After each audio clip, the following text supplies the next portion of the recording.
Umalis ka sa Pilipinas at magtungo ka sa Espanya upang ipagpatuloy ang iyong pag-aaral.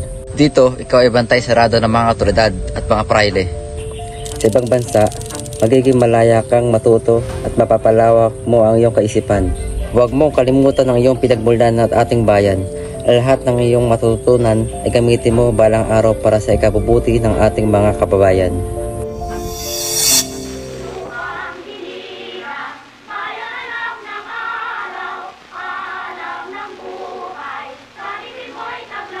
Ang pag-alis at pag-aaral sa ibang bansa paumanhin ay isang paghahanda upang makapaglingkod at makatulong ako sa aking bansa sa mapayapang paraan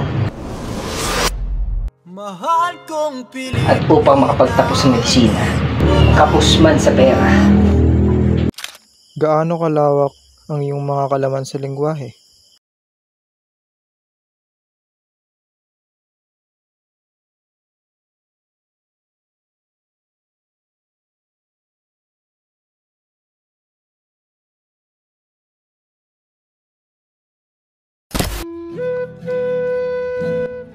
Nasaan na mga buwis nyo? Opo. Kulang to. Tayo'y gumagapang pataas. Bakit ko gagawin yun? Isa ka lang naman mahirap. Anong dapat ituro sa mga Pilipino kung di naman lamang ng Libya? Hindi dapat maging ang sabalito sa atin ang mga Pilipino. Sirkulo Hispano-Pilipino! Ang aking tanging hangarin ay makatulong sa bansa. Pero, sige.